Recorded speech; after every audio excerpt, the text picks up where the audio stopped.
अगला जो काम हमारा होगा इसमें कि अभी तो हमने इसको किस पे मान लिया, रेस्ट पे, ठीक है। एक केस तो ये लेते हैं कि अगर ये भी फ्री हो चलने के लिए तो डिस्टेंस ऑफ क्लोजेस्ट अप्रोच कैसे निकालते हैं। मतलब अगर लाइट न्यूक्लियस हो सामने, गोल्ड क्यों लिया था, इसीलिए लिया था ताकि उसमें कोई मोशन क्रिएट ना हो, ठीक है। तो नेक्स्ट आप ये लिखिए, इसमें लास्ट आपने यही किया और एग्जैक्ट लिख दिया होगा कि 6 पर मीटर में वो इलेक्ट्रॉन स्कैटरिंग एक्सपेरिमेंट से आएगा, ठीक है। क्वेश्चन की तरह लिखो ये चीज, तो क्वेश्चन की तरह लिख लीजिए कि कैसे निकाले डिस्टेंस ऑफ क्लोजेस्ट अप्रोच।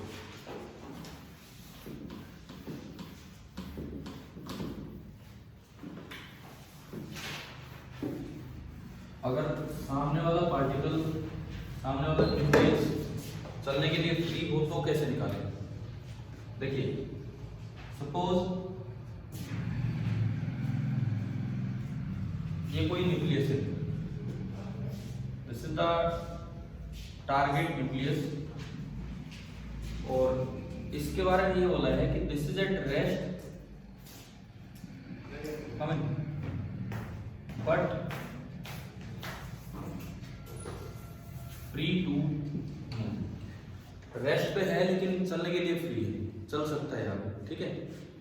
और यहां से इसकी सेंट्रल लाइन पे काफी दूर से एक पार्टिकल आ रहा है, वही अल्फा पार्टिकल।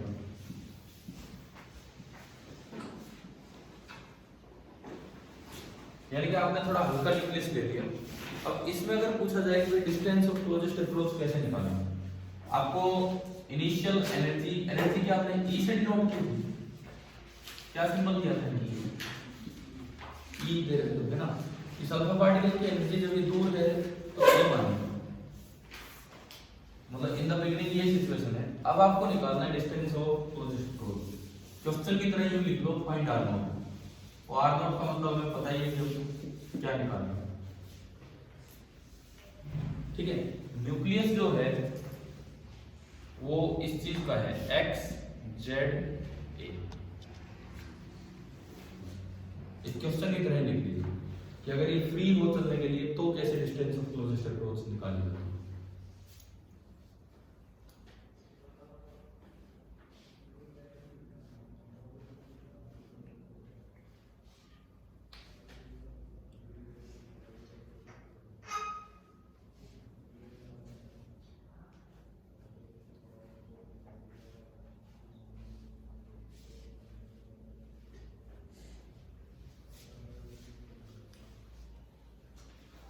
कल वाले पार्ट में तो खाली एनर्जी कंजर्वेशन से काम चल गया था।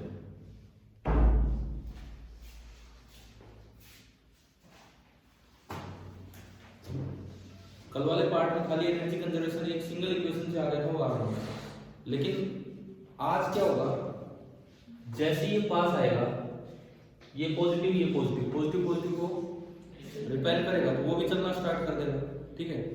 तो फिर कैसे निकालेंगे, ये रुका तो रहना नहीं और उसमें भी स्पीड आएगी। तो क्लोजेस्ट अप्रोच वाली डिस्टेंस कब होगी, चलना तो स्टार्ट कर देगा, जो दूर जा रहा है फिर हमसे वो तो शुरू में ही चलना स्टार्ट कर देगा जैसे वो आएगा पास।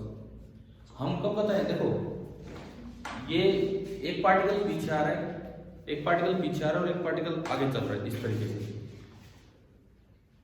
इस आगे वाले पे तो फोर्स आगे की तरफ ही लग रहा है, लेकिन उस पे फोर्स अपोजिट डायरेक्शन में लग रहा है जिधर वो आ रहा है। यानी कि उसकी स्पीड तो क्या हो रही होगी, कम, और इसकी स्पीड ज्यादा।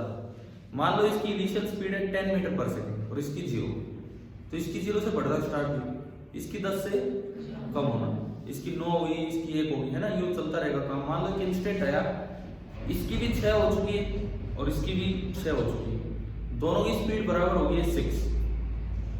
उसके बाद इस पे तो अभी फोर्स आगे लग रहा है और इस पे फोर्स पीछे, यानी कि उसके बाद इसकी स्पीड और बढ़ेगी, 6 से बढ़ के 7 होगी और इसकी 6 से कम होगी, पीछे वाले की 5 ही होगी। तो अब वो तेज चलने लग गया, तो डिस्टेंस फिर दोबारा से क्या होगी इनके बीच में, ज्यादा। मतलब हो क्या रहा है, पहले ये आ रहा है, पहले तेज आ रहा है, ये भी चल रहा है थोड़ा थोड़ा, लेकिन ये तेज आ रहा है, तो डिस्टेंस क्या हो रही है, कम हो रही है। एक स्टेज हुई जब दोनों की स्पीड क्या हो चुकी है, इक्वल। उसके बाद इसकी तो लगातार बढ़ती जा रही है, ये तो बाई चांस बीच में इक्वल हुई है, उसके बाद इसकी स्पीड तेज हो जाएगी और इसकी और भी कम हो जाएगी, तो डिस्टेंस फिर से बढ़ने लगेगा। तो क्लोजेस्ट अप्रोच वाला केस कब होगा? जिस वक्त दोनों की स्पीड सेम हो। क्या ये बात आ गई इसमें? इट मींस अगर मैं इसमें अगला डायग्राम बनाऊं, अगला डायग्राम में क्लोजेस्ट अप्रोच वाला डायग्राम, ये पार्टिकल कहीं यहाँ आ चुका होगा या और आगे ले लो, कहीं भी पार्टिकल कहीं आ चुका है, थोड़ा ये न्यूक्लियस भी चल चुका है, लेकिन इस समय इसकी स्पीड और इसकी स्पीड, दोनों की स्पीड क्या होगी? सेम होगी, और ये जो दूरी होगी ये होगी distance of closest approach r, क्योंकि इसके बाद उसकी स्पीड और बढ़नी है, इसकी और कम होनी है, तो वो दूर निकलना स्टार्ट कर देगा। क्या ये पॉइंट आ गया इसमें?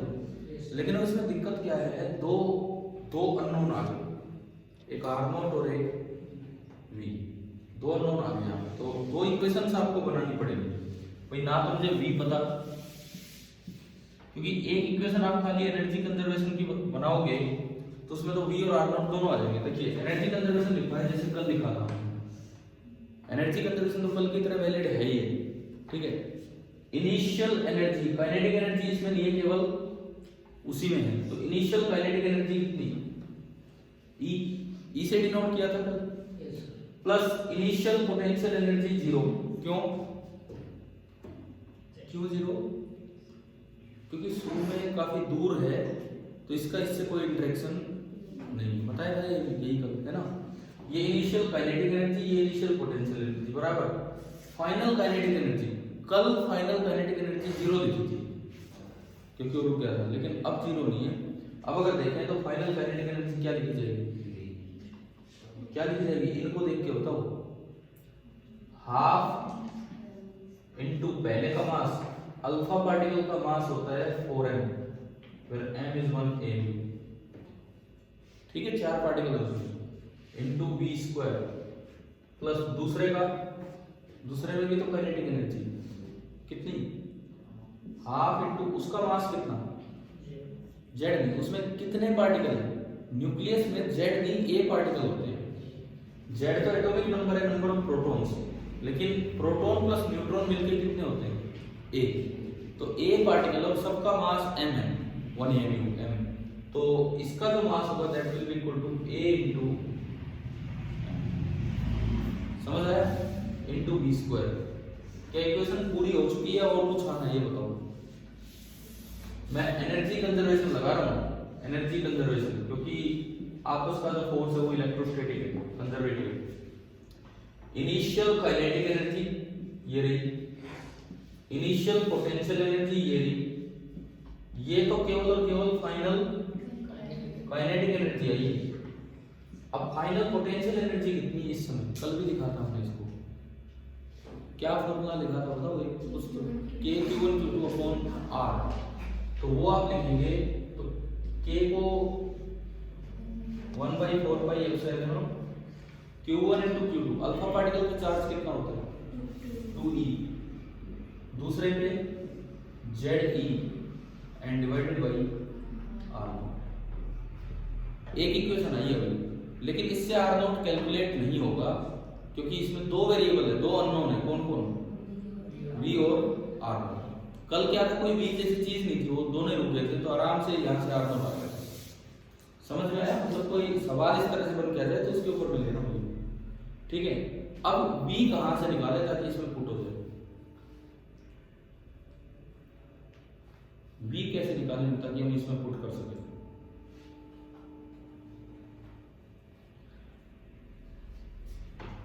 क्या अगर मैं इन दोनों का सिस्टम मानूं तो क्या इस पे बाहर से कोई फोर्स लग रहा है? नहीं लग रहा ना। जब किसी सिस्टम पे F एक्सटर्नल 0 होता है तो उसका लीनियर मोमेंटम कंजर्व रहता है। तो मैं इस सिस्टम पे एक तो मैंने यूज किया एनर्जी कंजर्वेशन, एक मैं बात कर रहा हूं momentum conservation. Momentum conservation initial momentum, ये रेस्ट पे है, वो चल रहा है, तो इनिशियल मोमेंटम होता है मास इनटू वेलोसिटी।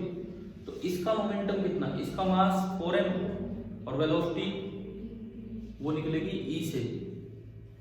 इसकी वेलोसिटी अगर यहां बोली जाए, इसकी जो वेलोसिटी बोली जाए, एनर्जी आपको दे रखी है, तो आप इस एनर्जी को इक्वेट कर सकते हो half into 4m into initial speed का square, half into 4m into u square.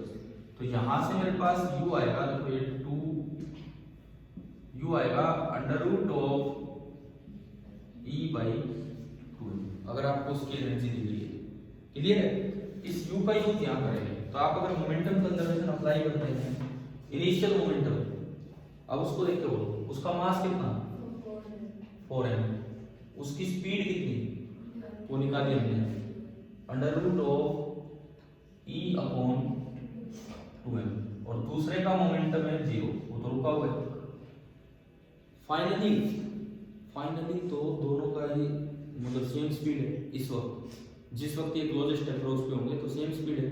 तो अब लिखना आसान है, 4m इंटू वी प्लस बोलो आगे, इसका मास कितना है am, capital am into v, equation number.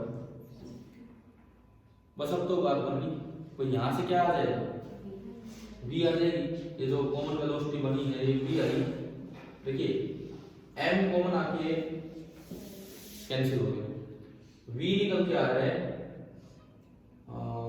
v यहां से कॉमन लिया, 4 प्लस ए नीचे जाएगा, तो ये आपका आया 4 into under root of e by 2m divided by, ये नीचे गया कितना a प्लस 4। समझ आ रहा है क्या? समझ आया सभी को क्या किया? ये हमने b निकाल दिया, इस b को जब आप उसमें पुट करेंगे तो वहां से क्या आ जाएगी, डिस्टेंस ऑफ क्लोजेस्ट अप्रोच, मैं उसमें पुट करता हूं। तो e उधर तो e है, बस e है इनिशियल एनर्जी, कितने मेगा इलेक्ट्रॉन वोल्ट वो सब इज इक्वल टू, ये देखो 2m इंटू वी स्क्वायर, और वी स्क्वायर ये रहा, तो ये बनेगा 2m इंटू वी का स्क्वायर 16 अपॉन a प्लस 4 का square into e upon 2m। क्या ये आगे समझो, plus half into am into v का स्क्वायर, फिर दोबारा से, तो ये बनेगा 16 अपॉन a प्लस 4 का square into e by 2m, और क्या है आगे प्लस ये टर्म और चलेगा, ठीक है, plus 1 upon 4 pi epsilon not 2e into ZE अब डिवाइडेड बाई r। देखो m से m गए, एक और m से ये भी m गए, 2 से 2 भी गए, यहाँ 2 2 4, ये 4 बचेगा ऊपर। तो अगर मैं इसमें देखूं तो इक्वेशन बचती है E is equal to, first term क्या बचेगी 16e अपॉन a प्लस 4 का स्क्वायर, प्लस यहां अगर देखते हैं तो 4e बचेगा ऊपर, 4e अपॉन a प्लस 4 का स्क्वायर, तो मैं उसमें जोड़ दो तो उसी को 20e कर दूं, आगे समझ में। तो ये आया 20e अपॉन a, समझ आ रहा है ना क्या किया हमने, प्लस एक टर्म और बची 1 upon 4 pi epsilon not 2z e square divided by, मुझे क्या निकालना था r1, तो इसको उधर ले जाके घटा दो, यहां से फाइनली ये आ रहा है, मैं इस साइड लिख देता हूं, यहां से फाइनली ये आ रहा है कि e माइनस, मैंने कॉमन लिया, 1 माइनस 20 अपॉन a प्लस 4 का स्क्वायर इज इक्वल टू, उधर कितना बचा है 2z e square upon 4 pi epsilon not into r not, and finally r not निकल के आया, मतलब अगर अगला न्यूक्लियस भी चल पाए तो r नॉट आएगा, r नॉट को ऊपर ले आओ, बाकी सब इधर 2z e square upon 4 pi epsilon not, ये तो है ही, डिवाइडेड बाई ये सारा फैक्टर e इंटू, और ये इसके नीचे ये 1 माइनस 20 अपॉन a प्लस 4 का होल स्क्वायर। अब इसमें स्पेशल केस, यहां तक आने के बाद स्पेशल केस, अगर a बड़ा होता, अगर a बड़ा होता तो a प्लस 4 का स्क्वायर काफी बड़ा हो जाता, तो इसको आप इग्नोर कर पाओगे 20 अपॉन दिस थिंग, इग्नोर करोगे तो r नॉट क्या बचेगा 2z square upon 4 by epsilon into e। एक बार कल देखना, कल क्या आया था कोई एक्सप्रेशन इस तरह का होगा, मतलब जस्ट यही चेक करो कि यही आया था क्या, करो z e into 2e upon 4 by epsilon आया था ना। तो ये हम लास्ट में यहाँ पे मेंशन कर सकते हैं कि स्पेशल केस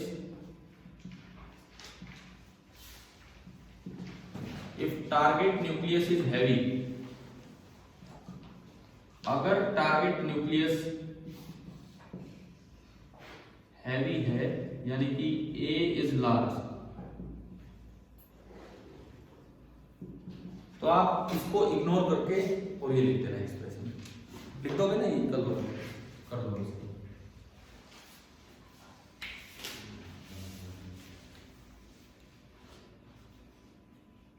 कोई समझ आया कि नहीं आया बताओ, ठीक है।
इस पे सीक्वेंस तो समझ आ रही है कहाँ क्या है।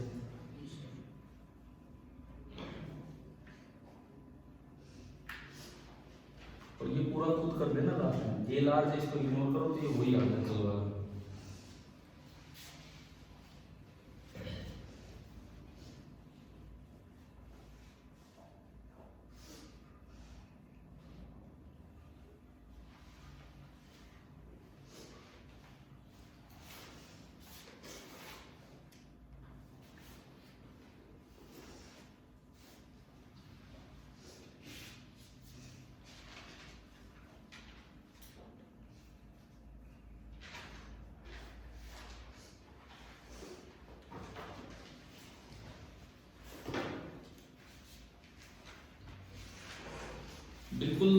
चीज को अप्लाई करने के लिए ना एक क्वेश्चन देते हैं, एक न्यूमेरिकल देते हैं इसी चीज को अप्लाई करने के लिए, जो डिस्टेंस एंड क्लोजेस्ट अप्रोच है।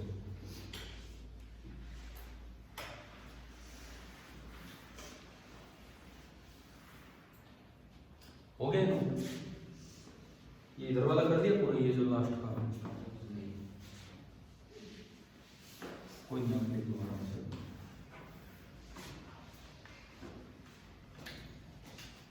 मैं एक सवाल देता हूं आपको,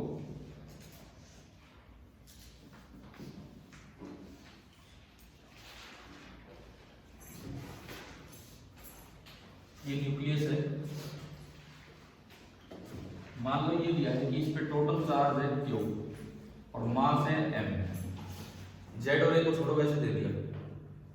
वहां जो हम M यूज कर रहे थे वो 1 mu है, ये तो इन जनरल आपको मास M दे दिया, और यहाँ से कोई सिमिलर चार्ज पार्टिकल थ्रो किया, पॉजिटिव चार्ज ये है, पॉजिटिव मैं थ्रो कर रहा हूँ, इसका चार्ज मान लो क्या होगा, और मास सपोज इससे डबल है, मतलब बड़ा हैवी पार्टिकल आ रहा है, उसके मुकाबले बड़ा हैवी पार्टिकल आ रहा है, और एनर्जी की बजाय स्पीड दे दी, नहीं तो मुझे वो स्पीड से एनर्जी से स्पीड निकालनी पड़ेगी।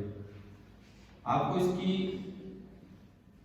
स्पीड दे दी u, ये तब है जब ये बहुत दूर है, और ये वाला पार्टिकल उसी तरह का है, this is at rest but free to move, rest पे है लेकिन चलने के लिए फ्री, इस तरह का है। फाइंड आर नोट, इसमें निकालो आर नोट क्या होगा, डिस्टेंस को क्लोजेस्ट अप्रोच, उसी तरह से निकालो जैसे अभी सिखाया, और 1/4 को आप के बोल देना, के में आंसर दे दो।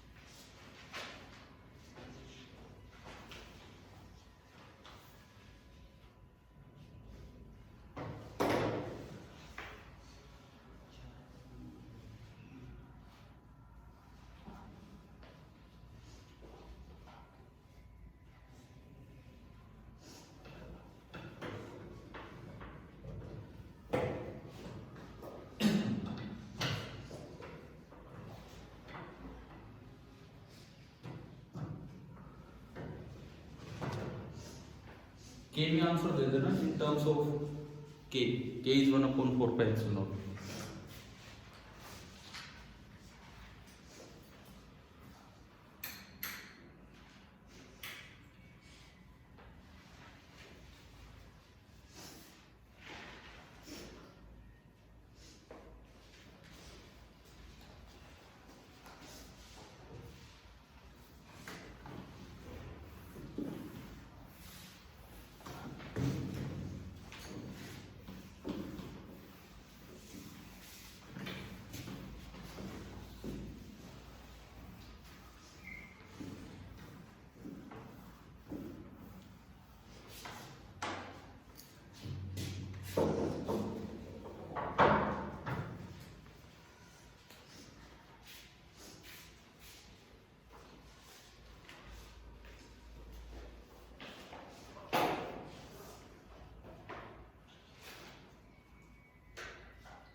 वही तो इक्वेशन लगा दो ना, एक एनर्जी कंजर्वेशन है, एक मोमेंटम।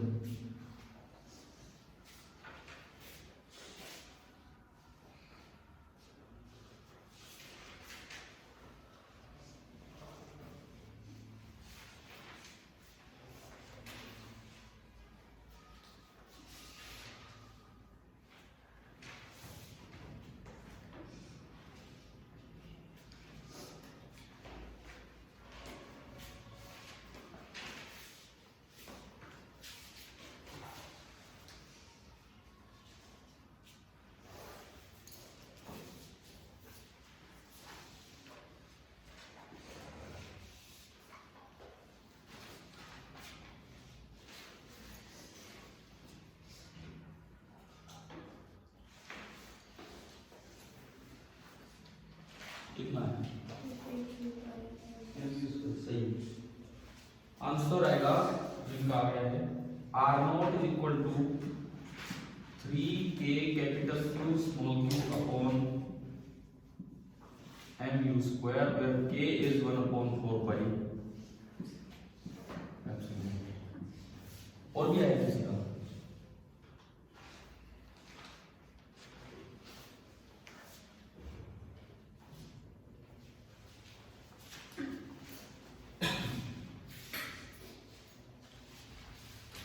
एक बार तो मोमेंटम कंजर्वेशन लगा के फाइनल स्पीड आ जाएगी जिस वक्त ये क्लोजेस्ट अप्रोच पे होगी, और फिर एनर्जी कंजर्वेशन लगा। एक बार हाथ ऊपर करना, किस किस का आंसर आया? और इसी बात नहीं आ रहा।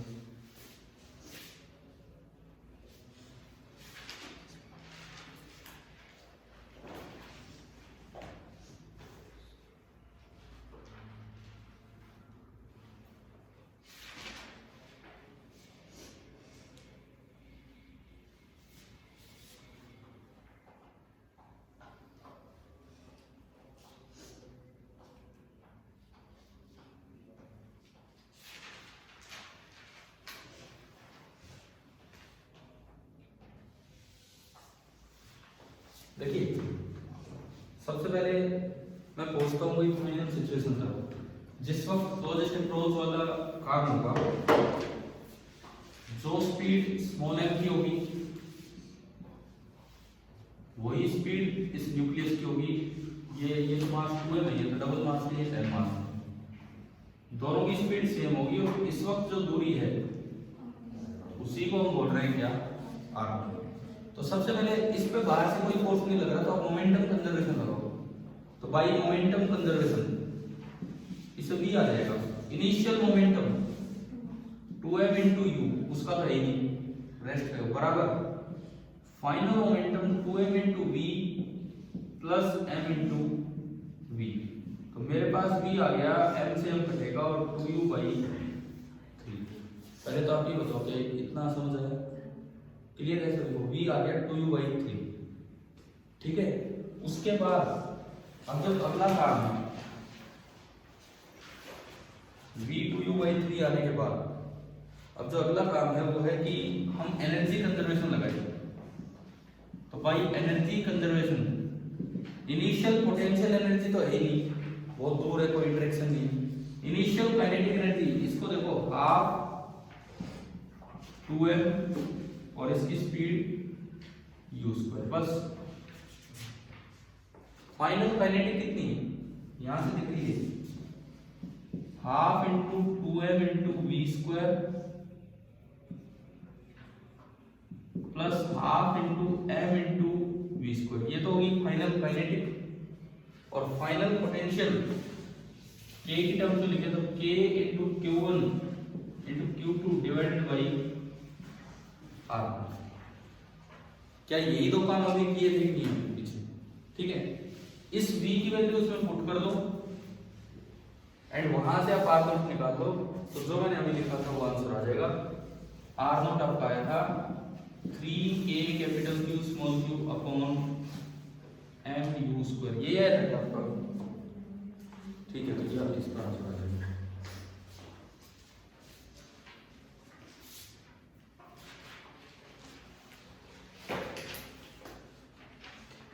तो अल्फा रे स्कैटरिंग एक्सपेरिमेंट पे बेस्ड किस तरह का ये सवाल बनता है समझ में आ रहा है ना? वो तो ठीक है, बोर्ड लिए इसलिए चलानी, कोई हल्का रिप्लेस होता तो चल भी सकता था।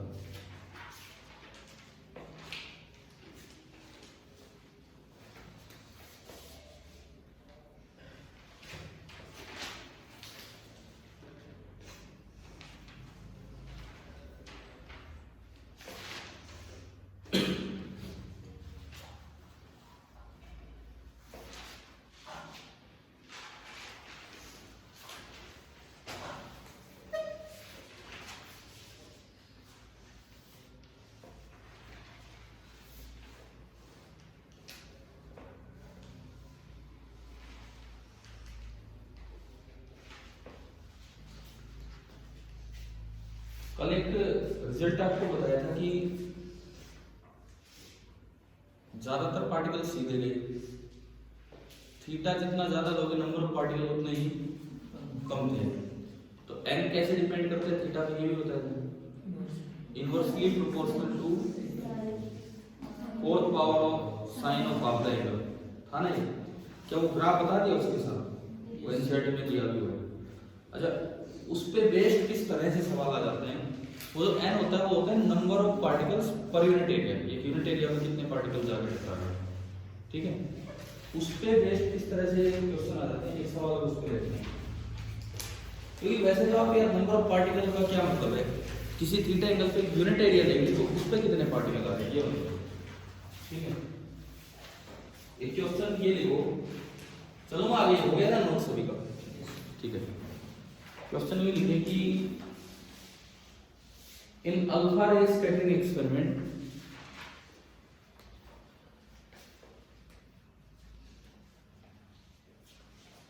in alpha ray scattering experiment find the ratio of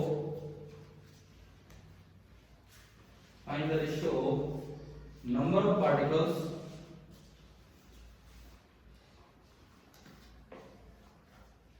particles per unit area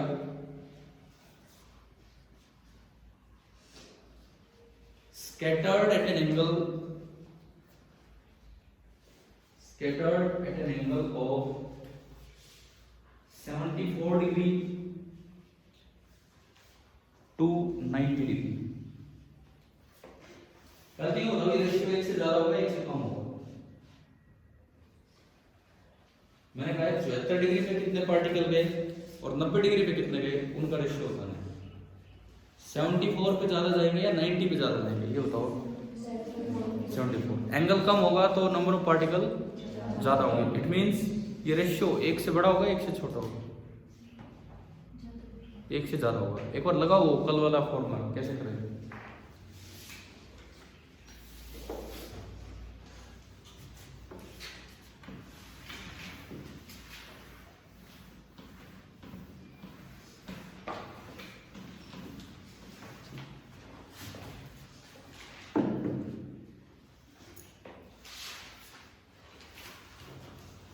देखिए फॉर्मूला ऐसे लगाना है कि n is proportional to 1 upon sin theta by 2 raise to power 4।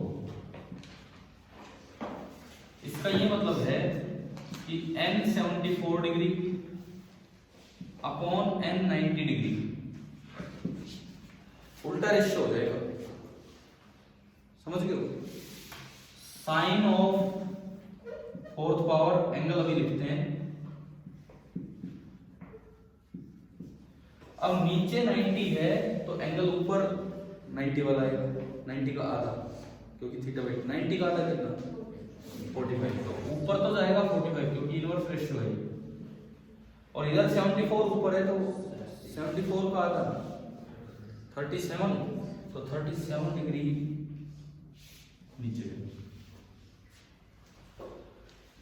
Sign 45 degree कितना होता है 1/√2, उसकी पावर 4। 1/√2 का स्क्वायर तो 1/2 होता है और 1/2 का स्क्वायर 1/4, समझ रहे हैं। यानी कि जो न्यूमरेटर में बचा दैट इज 1/4। अब मैं डिनोमिनेटर की बात करूं, sin 37 कितना होता है 3/5। याद है ना ये सभी को, 3 4 5 वाले ट्रायंगल। देखो जिसको भी नहीं पता ये दिमाग में रखो भाई, एक स्पेशल ट्रायंगल है 3 4 5 वाली। याद रखना इतना आसान है कि 5 और 3 के बीच का एंगल होता है 53 डिग्री। असल में एग्जैक्ट 37 नहीं होता, 36.9 होता है, कितना होता है इसके आसपास होता है, इस तरह से होते हैं, वो भी 53 के आसपास। पर हम इतना याद रखते हैं ये 53, 5 3 के बीच का 53, तो दूसरा 37 और sin 37 3/5। 3/5 की पावर 4, तो 3 की पावर 4, 3 3 9 9 9 81, समझ गए हो। 81 तो ही आया। 5 की पावर 4 25 गुना 25, 5 की पावर 4 25 into 25 625। तो ये रेशियो आया 625 ऊपर गया डिवाइडेड बाई 81 into 4, तो 625 अपॉन 4 4 324। समझ गए ना, उस पे भी कैसे सवाल हम क्या सकते हैं।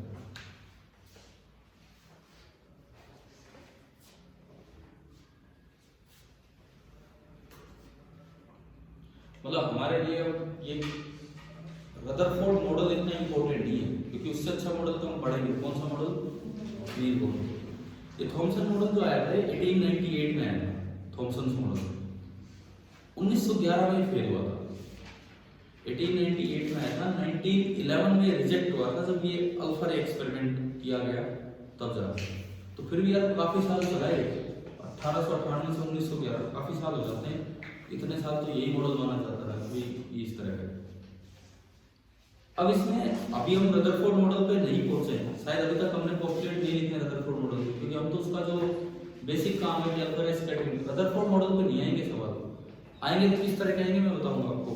लेकिन रदरफोर्ड मॉडल पे जो न्यूमेरिकल बनेंगे वो तो बोर मॉडल पढ़ने के बाद आप कर पाओगे, परंतु अभी हम सीख रहे हैं कि अल्फा रे स्कैटरिंग एक्सपेरिमेंट पे किस तरह के क्वेश्चंस आते हैं। तो अगली चीज यहाँ एक टर्म डिफाइन होगी, इंपैक्ट पैरामीटर। कल तो हमने ये डिफाइन नहीं किया, कल तो नाम ही नहीं आया। तो इसमें अगला जो काम है रदरफोर्ड का, ये जो गीगर मार्टिन एक्सपेरिमेंट जो चल रहा है, इसमें जो अगला काम है दैट इज इंपैक्ट पैरामीटर। तो नेक्स्ट हेडिंग आप ये डाल दो इंपैक्ट पैरामीटर, सिंबल इसका बी होगा। ये एक कोलिजन से रिलेटेड टर्म है ये।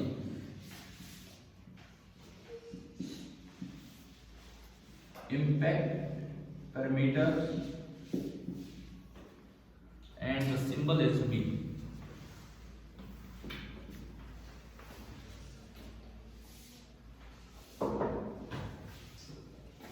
इसका मतलब क्या होता है कि जब जैसे आपने ये कोई न्यूक्लियस रखा है कहीं दूर, ठीक है, और इधर से अल्फा पार्टिकल आ रहा है, जब तक अल्फा पार्टिकल और न्यूक्लियस का इंटरेक्शन नहीं हो रहा है, मतलब अभी वो दूर है, उस वक्त जो अल्फा पार्टिकल की लाइन ऑफ मोशन है, लाइन ऑफ मोशन, और जो न्यूक्लियस की सेंट्रल लाइन है, उनके बीच में कितना गैप है, उसे क्या बोल देते हैं?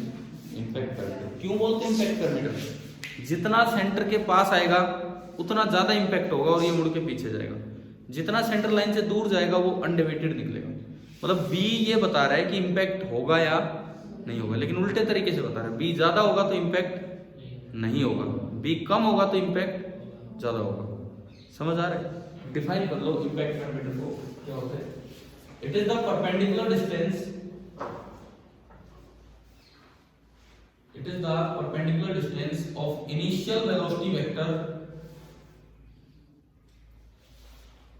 perpendicular distance of initial velocity vector of alpha particle from the central line of nucleus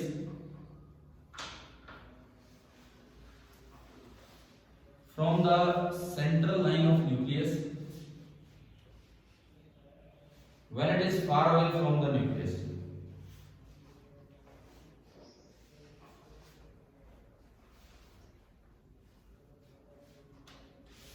When it is far away from the nucleus, क्या होता है? देखिए, ये आपने एक न्यूक्लियस बनाया है, गोल्ड न्यूक्लियस,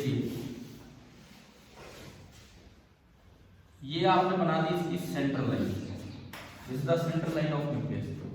अभी तक हमने जो डिस्टेंस ऑफ क्लोजेस्ट अप्रोच वगैरह निकाले उनमें ना इसी लाइन पे चला रहे थे, इसी लाइन से। लेकिन जरूरी थोड़ी, अल्फा पार्टिकल तो ज्यादातर तो अनडिवाइडेड ही गए, तो मतलब वो तो इस लाइन से दूर से निकले। तो सपोज कोई अल्फा पार्टिकल चल के आ रहा है यूं, तो ये जो दूरी है ना, ये इसको क्या बोलते हैं? Impact parameter. समझ में आ रहा है? ये जो डिस्टेंस है, ये line of motion of alpha particle है, और this is the central line of nucleus. इनके बीच की परपेंडिकुलर डिस्टेंस को बोलते हैं हम इंपैक्ट पैरामीटर। और ये जैसे भी जो भी स्कैटर होगा ये मुड़ के जाएगा, कितने एंगल से ये गया, इस थीटा को क्या बोल देते हैं हम? Scattering angle. और ये थीटा जो है ये बी पे डिपेंड करता है। कैसे डिपेंड करता है? ये भी एक रिलेशन है भाई, इनके प्रूफ नहीं करने हमें, जैसे मैंने प्रूफ है इन सब चीजों के, लेकिन कोई जरूरत नहीं करने की। अभी थोड़ी देर पहले एक रिलेशन यूज किया, क्या कि जो नंबर ऑफ पार्टिकल्स हैं पर यूनिट वो प्रोपोर्शनल किसके? 4th पावर ऑफ हाफ है। तो वो भी एक रिलेशन याद रखो, क्वेश्चन में यूज होता है। ऐसे ही ये थीटा इस तरह से बी पे डिपेंड करता है कि cos theta by 2 is proportional to, कोई एक फिक्स एनर्जी का अल्फा पार्टिकल आ रहा होगा तो जो cos थीटा बाई 2 है ना वो b के ऊपर डिपेंड करेगा। अब इसमें एक और चीज देखो, अगर b ज्यादा होगा, अगर b ज्यादा होगा तो cos थीटा बाई 2 ज्यादा होगा, समझ आ रहा है ना, क्योंकि वो डायरेक्टली प्रोपोर्शनल है। cos थीटा बाई 2 ज्यादा होगा तो tan थीटा बाई 2 बोलो रेसिप्रोकली तो इसका tan थीटा बाई 2 कम होगा। sin थीटा और tan थीटा के रिलेशन ऐसे होते हैं कि थीटा बढ़ेगा तो sin बढ़ेगा, tan बढ़ेगा, थीटा कम होगा तो sin tan कम, यानी कि थीटा बाई 2 भी क्या होगा, कम, और थीटा बाई 2 कम होने का मतलब है कि थीटा कम होगा। तो आप देखो अगर आप इंपैक्ट पैरामीटर बढ़ा रहे हो तो स्कैटरिंग एंगल क्या हो रहा है, कम हो। आपकी बुक में ना एनसीईआरटी बुक में एक डायग्राम दिया हुआ है शायद, वो ये रिलेशन नहीं दिया लेकिन वो यूं दिखा रहे हैं, ऊपर वाले सीधे निकल रहे हैं, जो थोड़ा बीच में आ रहा है वो उल्टे ज्यादा आ रहे हैं। देखो एक पेज पे डायग्राम है ऐसा शायद, जाए अल्फा स्कैटरिंग एक्सपेरिमेंट से रिलेटेड बातें हो ये अगले पेज नंबर 418 पे आपकी बुक में, ये जो एनसीईआरटी बुक में जो डायग्राम है, और भी अच्छा डायग्राम है इससे भी, दैट इज पेज नंबर 418, वहां पे लिखा है लेकिन ये रिलेशन नहीं है वहां पे।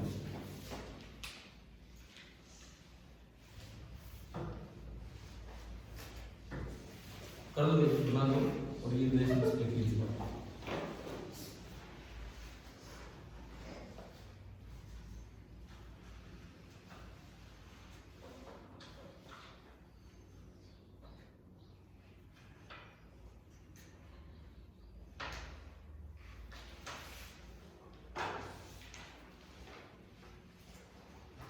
पूरा रिलेशन भी होता है 1/4πε/z² e into cot theta by 2, ये b की वैल्यू होती है, वो हम नहीं याद करेंगे तो यूज नहीं होगा।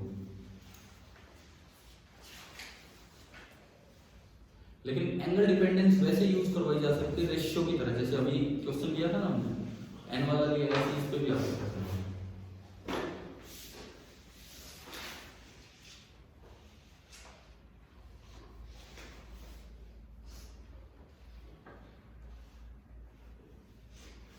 एक सवाल लिख लेते हैं इस चीज को समझने के लिए, ये रिलेशन यूज करने के लिए।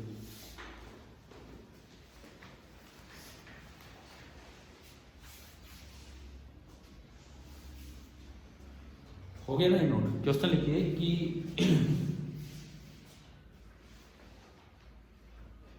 2 alpha particles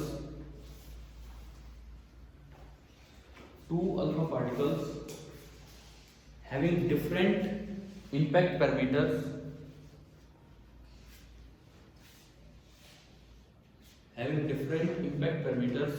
are scattered by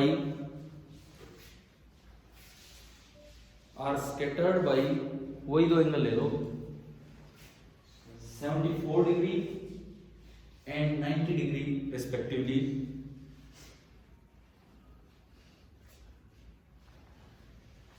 from a fixed target nucleus.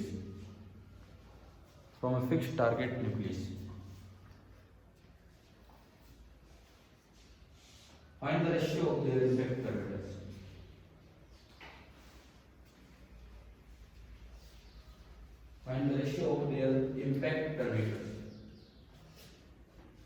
अच्छा, एक चीज इसमें मेंशन करनी पड़ती है जो मैं नहीं कर पाया हूं अभी तक इस क्वेश्चन में, कि ये रिलेशन जब लगाना है ना, ये उनके लिए है जो सारे अल्फा पार्टिकल्स सेम एनर्जी के साथ है।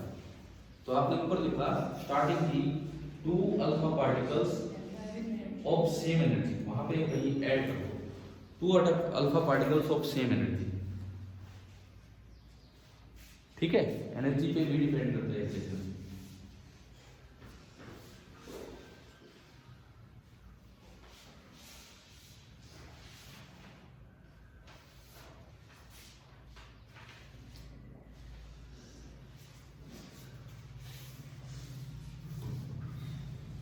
कीजिए आप एक बार।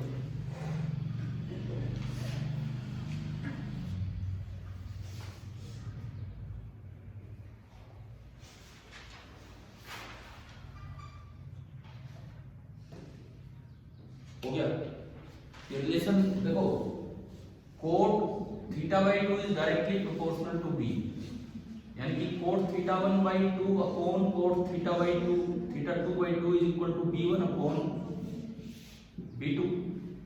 तो मुझे b1 अपॉन b2 चाहिए, इसमें इनवर्स रेशियो नहीं है, इसमें डायरेक्ट रेशियो है। पहली बार एंगल क्या दिया है 74, तो ऊपर लिखा जाएगा कोट 37 डिग्री, और दूसरी बार कोट 45 डिग्री। तो b1/b2 आ गया। अच्छा tan 37 होता है 3/4 उसी 3 4 5 ट्रायंगल से, तो कोट 37 कितना हो जाएगा, एंड कोट 45 1 होता है, यानी कि मेरे पास b1/b2 की वैल्यू आ गई कितनी 4/3।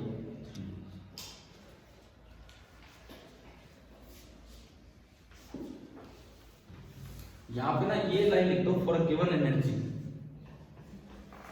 For given energy of alpha particle, उसके लिए ये रिलेशन है। For given energy of alpha particle, fix energy के अल्फा पार्टिकल आ रहे हैं तो उनके लिए रिलेशन है।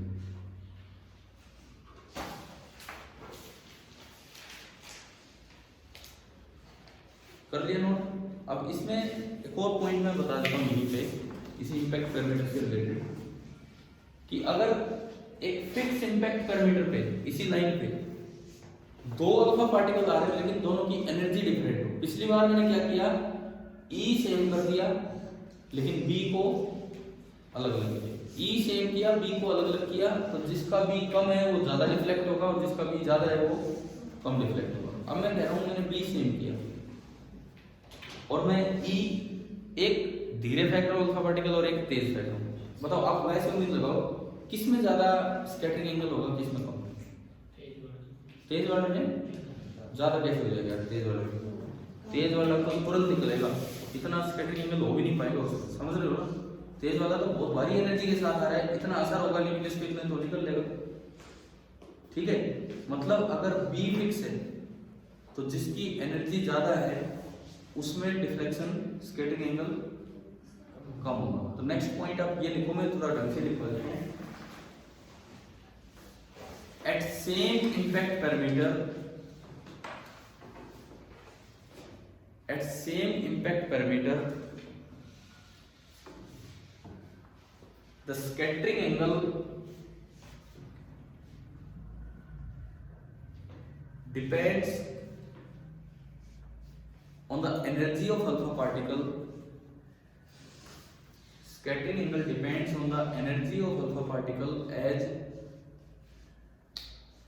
कैसे डिपेंड करता है सुनो, कि cos θ/2 is directly proportional to E। याद रखना आसान है बिल्कुल वैसे ही।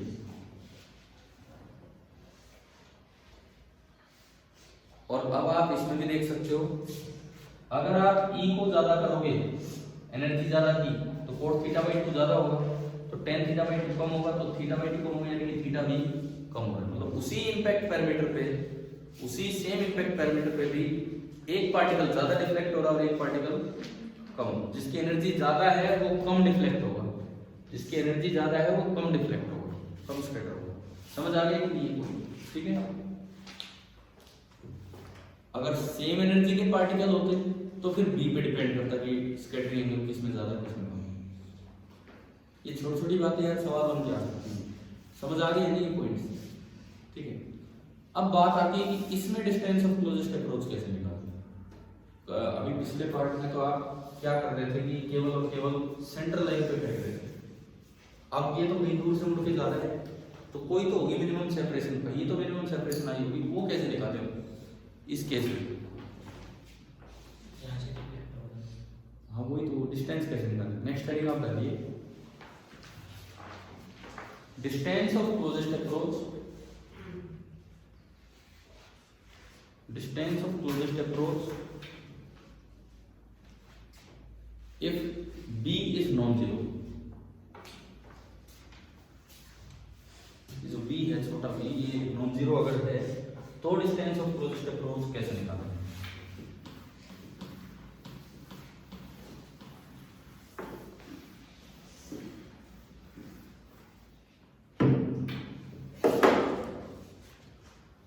देखो ये टारगेट न्यूक्लियस है,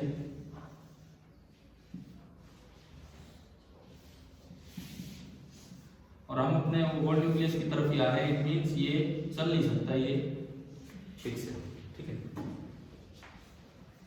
ये इसकी सेंटर लाइन है, लेकिन जो अल्फा पार्टिकल आ रहा है ये कुछ ऊपर आ रहा है, और ये दूरी है इम्पैक्ट पैरामीटर। इसकी स्पीड में बोल देता हूँ, एनर्जी से निकल जाएगी स्पीड, ठीक है, एनर्जी से स्पीड निकल जाएगी। इसकी स्पीड हमने बोल दी u है। इसका जो मास है दैट इज अल्फा पार्टिकल है तो 4m, और चार्ज कितना है 2e। ये न्यूक्लियस है, इसका मास तो कितना हो गया am, और चार्ज कितना ze। अगर ये न्यूक्लियस है xz, बताओ कि यहां तक समझ आया कि नहीं है, ठीक है। अब इसमें कैसे निकालें डिस्टेंस ऑफ क्लोजेस्ट अप्रोच, यूं आएगा और ये यूं मुड़ेगा, तो बीच में कोई इंस्टेंट ऐसा होगा, देखो कुछ दूरी तक तो ये पास आ रहा है न्यूक्लियस के, न्यूक्लियस के सेंटर से दूरी देखनी, जब ये दूर था तो इससे और सेंटर तक ये दूरी, पास आया ये डिस्टेंस हुई, और पास आया ये डिस्टेंस हुई, तो डिस्टेंस कम हो रही है ज्यादा हो रही है, कम हो रही है ना। देखो ये जो दूरी है पार्टिकल और न्यूक्लियस के सेंटर के बीच की दूरी कुछ हद तक तो क्या होती गई, कम होती गई, फिर एक स्टेज आएगी, उसके बाद देखोगे तो फिर दोबारा से दूरी इंक्रीज हो जाएगी। मिनिमम कब होगी, जब, नहीं मैं क्या बोलूं, इसकी वेलोसिटी को देख के मैं क्या बताऊं मिनिमम कब होगी। देखिए मैं यहां कोई पॉइंट लेता हूं और मैं इसको ज्वाइन करता हूं, और अभी इसकी वेलोसिटी इधर है v1, किसकी, अल्फा पार्टिकल की, अभी इसकी वेलोसिटी इधर है v1 इस तरह से, ठीक है। तो इसकी वेलोसिटी का कंपोनेंट टुवर्ड्स द न्यूक्लियस है या अवे फ्रॉम द न्यूक्लियस, इसकी वेलोसिटी का, अल्फा पार्टिकल की वेलोसिटी का कंपोनेंट इस समय टुवर्ड्स द न्यूक्लियस है या अवे फ्रॉम द न्यूक्लियस, बताओ इसको देख के, ये टुवर्ड्स द न्यूक्लियस है ना, तो अभी सेपरेशन और कम होगा। जब ये यहां जा चुका है, अल्फा पार्टिकल जब यहां जा चुका है, मैंने फिर दोबारा से न्यूक्लियस से इसको ज्वाइन किया, न्यूक्लियस से इसको ज्वाइन किया, अब देखो आप, अब इसकी वेलोसिटी मैंने कहा v2 है, तो इसका जो कंपोनेंट है वो इधर आएगा, वो टुवर्ड्स द न्यूक्लियस है या away from the nucleus, away, यानी कि इस वक्त तो ये सेपरेशन क्या होने लगी है, इंक्रीज होने लगी है, और यहां पे क्या हो रही थी डिक्रीज, तो बीच में कहीं ना कहीं क्या होगा, क्लोजेस्ट अप्रोच होगा। जब तक ये वेलोसिटी का कंपोनेंट इधर रहेगा ये डिक्रीज होती रहेगी, जिस वक्त वेलोसिटी का कंपोनेंट उधर जाएगा इंक्रीज, तो चेंज जब होगा तो 90 डिग्री एंगल बनेगा भाई, line joining alpha particle and nucleus, जब तक उनके बीच का एंगल एक्यूट है तो वेलोसिटी का कंपोनेंट इधर रहेगा, जिस वक्त एंगल ऑब्ट्यूज हो जाएगा तो वेलोसिटी बाहर की तरफ बनेगी, तो कब होगा ये चेंज, बीच में, जब एंगल कितना होगा 90। इसका ये मतलब है कि जो क्लोजेस्ट अप्रोच वाला काम है, क्लोजेस्ट अप्रोच r0 वाला काम तब होगा जब इस अल्फा पार्टिकल की जो वेलोसिटी है उसको मैं v बोल देता हूँ, वेलोसिटी इसके क्या हो जाए परपेंडिकुलर, तो उस वक्त ये जो दूरी है ये आपकी क्या कहलाएगी, क्लियर हुआ कि अगर नॉन जीरो इंपैक्ट पैरामीटर है तो अल्फा पार्टिकल का डिस्टेंस क्लोजेस्ट अप्रोच कब होगा, एक तो मैंने ये समझा है डायग्राम में।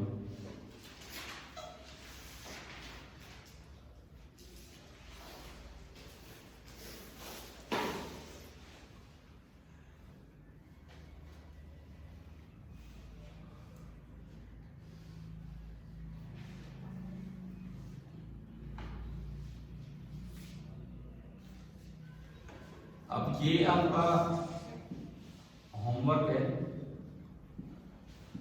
अब आप थोड़ी फिजिक्स लगा के r0 निकालते हैं।